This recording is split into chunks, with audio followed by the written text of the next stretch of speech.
This Black History Month, we are recognizing Black leaders who helped build and shape our city. Marvin Arrington Sr. has been a fixture in Atlanta politics since the late 1960s, yet many say that he's one of the least recognized. He was born in Atlanta in the 40s, at the time a segregated town of the Deep South, but he helped to transform it into the city that we know and love today.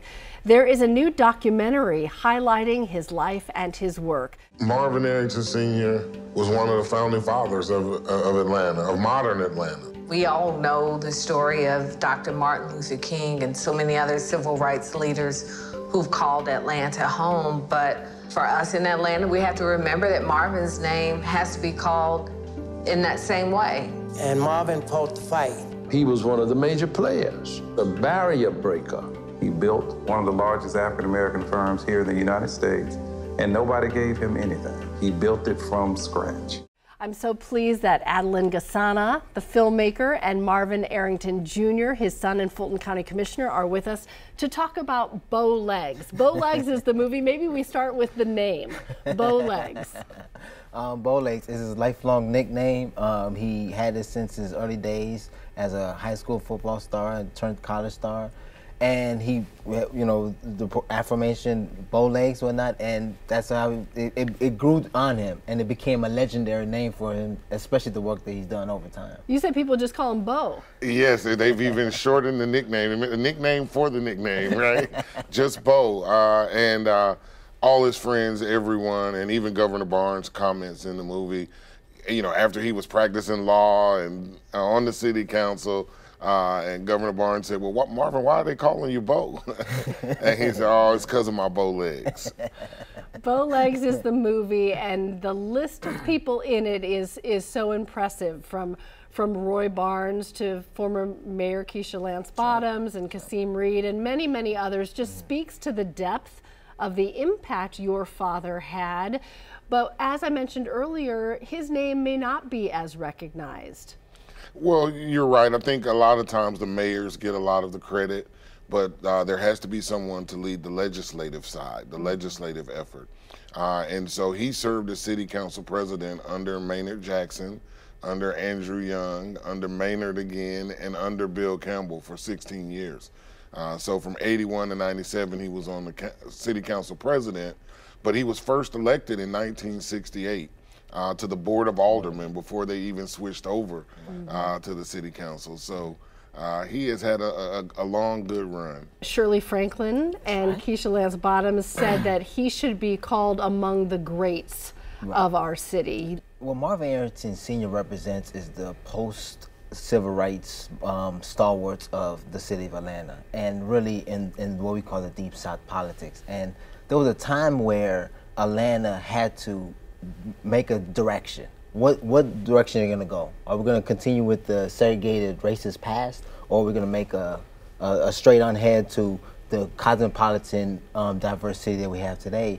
And so Marvin Arrington Sr. is those leaders who comes in the same generation as Maynard Jackson, Andrew Young turned activist to politician, and really puts the pieces together. They enact policy. They really are the kind of forward thinkers who's bringing white people and black people to the table and saying, we're better than our past. And that vision of going forward was really what propped them and the work that they've done.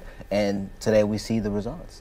And very significant that you're saying this, because your father was among the first two to integrate Emory Law School. Yes. And that was a very difficult, he faced a lot of racism, he faced very challenging things, yet he was someone who wanted to bring people together. At that time, there were no black law school students at Emory University. Just think about the courage that it took to walk into a place where there had never been one like you, and knowing the resentment and the hatred that they must have felt. Atlanta was still a segregated city, even though the Civil Rights Act had passed, the Voting Rights Act had passed. Which was probably the worst period in Atlanta's history, sort of like the Berlin Wall, right across Peyton Road, to abort any ownership by black folks coming. Oddly enough, at that time, the University of Georgia would pay for your school as long as you signed an affidavit saying that you wouldn't go to the University of Georgia. So he signed the affidavit, went off to Howard Law School for his first year of college, but was kind of homesick and wanted to come home, and was visiting Emory Law School in the summer, ran into the dean of the Emory Law School and convinced his friend Clarence Cooper to transfer with him, Judge Clarence Cooper, because he didn't want to go be there by himself. And so they made that decision, and the rest is history, as they say. Did he tell you stories about his time and all that he endured? Oh, absolutely, absolutely. You know, it's one of those things, you know how parents are. They tell you the same things over and over again, and eventually it gets ingrained in. And so, you know, just amazing stories. His first day after being elected, going into City Hall, they still had separate water fountains, colored and white water fountains, and he went directly to the white water fountain and started drinking and said, "I dare someone to say something to me." Yeah. And to add to that, part of what we were doing with this documentary as we're in the scripting phase was, while this is a biopic, while this is a biographical documentary, we also believe that Marvin Arrington Sr.'s story parallels so harmoniously to the growth of the city. As you mentioned in your intro, he's born he's a Grady baby, grew up in Grady Homes housing projects and moved into the Bluff. So he's born in this poor black neighborhood of a segregated town. And then as he enters politics, enters the fray, and then helps build what the city is today, it's now an international city. So it tells you so much of what fertile ground Atlanta was, right? And up into the mid-1960s, Atlanta's moniker was the city too busy to hate. And again, it tells you that forward-thinking individuals, blacks and whites on both sides of the aisle, said and say, you know what, we're not the Jackson, Mississippis, we're not the Birmingham, Alabamas. We are going to chart a new destiny for what we think the city can be, and then therefore here's the results of that.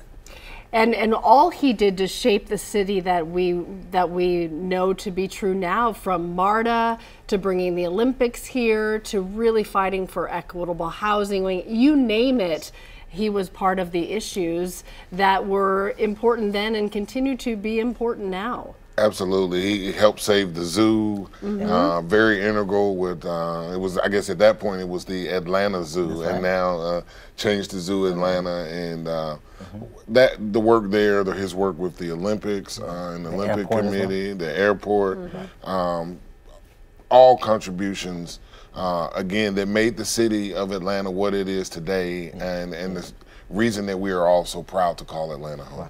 What do you think his greatest hope was for the city in the early years, and maybe his hope for the city now? He just celebrated a birthday last week. You know, he's still very much involved and knows the heartbeat of the city. Well, you know, I think he was elected in November of 1968 after the assassination of Dr. King in April of '68.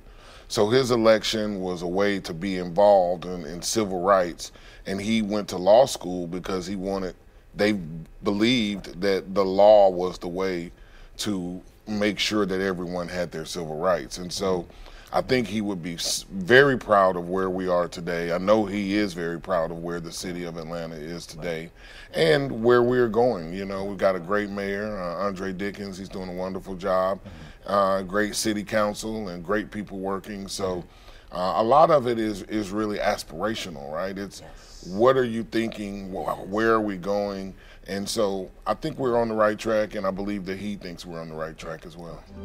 How Atlanta got to be the Atlanta that it is today is because of the blood, sweat, tears, sacrifice, and service of political giants like Marvin Arrington Sr. You know, both of my parents taught me that service is the rent that we pay for our life on this earth. And so to that extent, to whom much is given, much is expected.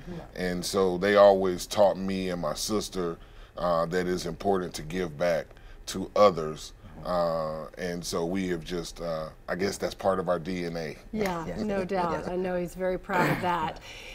The documentary does a beautiful job at looking at the full array of experiences. In 2002, former Governor Roy Barnes appointed him to the Fulton County Superior Court bench. And there was a national story that came out of that when he cleared the courtroom one day to talk to some young African-American men, but sort of the narrative was that he cleared the white people out of the courtroom. You talk about that in the movie. Yes. As judge, he cleared the courtroom of everyone but just young black men. But I said, hell, that's classic Marvin. And when there was this backlash, I couldn't understand it. Here's a judge who takes the pulpit he has and wants to speak directly to his community. And given his background, he's from the same streets as these individuals that's appearing in front of him. And he's saying, get yourself together. And so it was kind of off the cuff, informal way of speaking as a judge. And interesting enough, the backlash he was getting at the national media for this event, he was getting a lot of kudos in the street. I mean, in the neighborhood, people would come and pot him and say, yeah, he became the grocery store hero. Everybody was patting him on the back. Great job. I'm glad that you did that. In fact, the judge in Cobb County actually said to me, white judge in Cobb County, said to me when I appeared before his in court, he said, hey, tell your dad hello. I wish I could have done the same thing, but it probably wouldn't have been received the same way.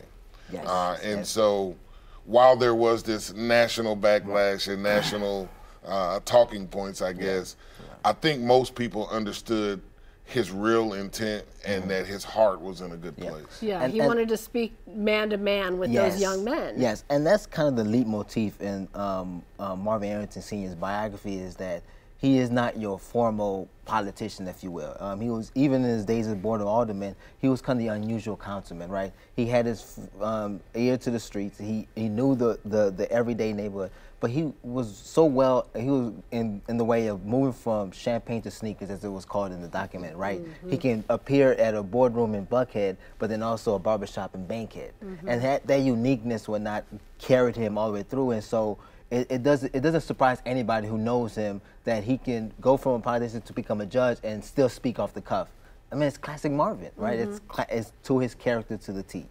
Well, and because he's a Grady baby and grew up here and knows the city and understands in a way that you can only know if you've experienced that life from the beginning on, that gave him an authority to talk to the kids. Yes.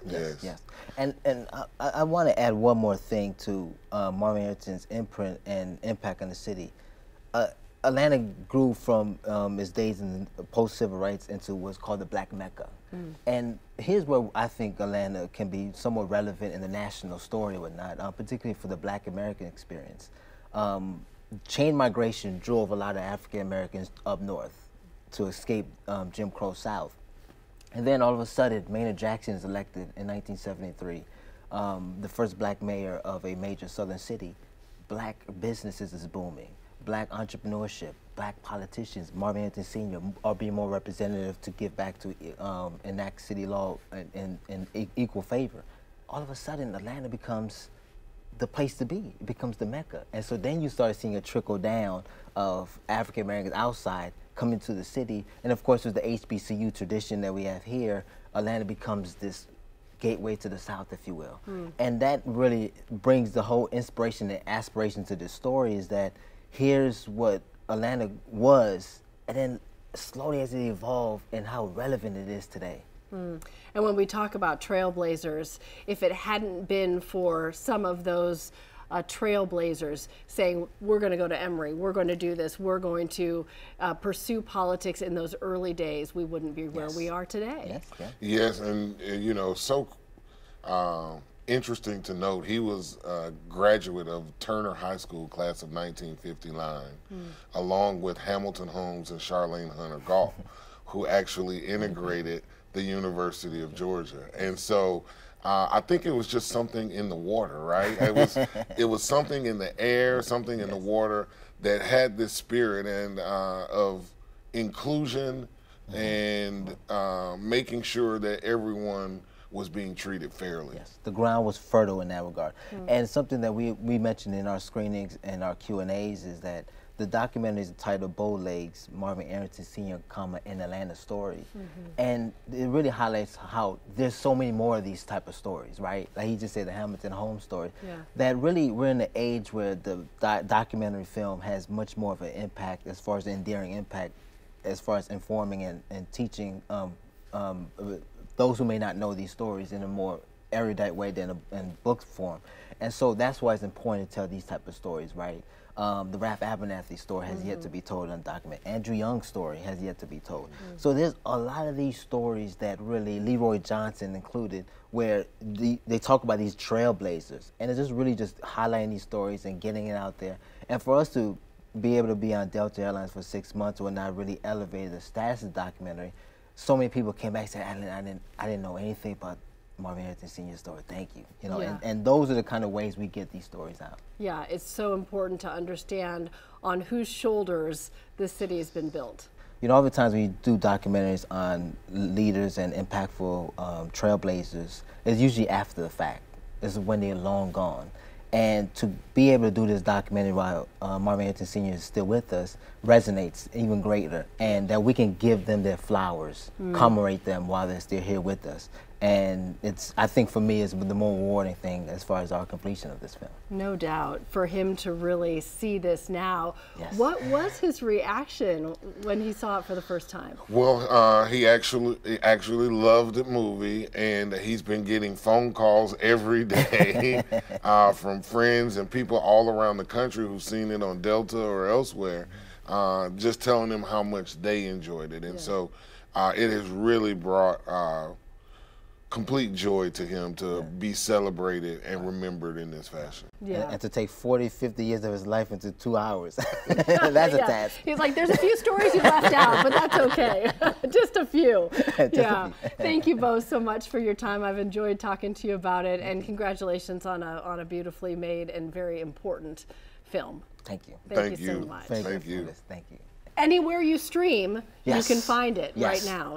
Amazon Prime, Apple TV, and YouTube is your go-tos. Well, we really encourage people to take the time to watch it. You will learn a lot, and you'll be inspired. Dirty, dirty. Oh, Atlanta. I'm with the brains.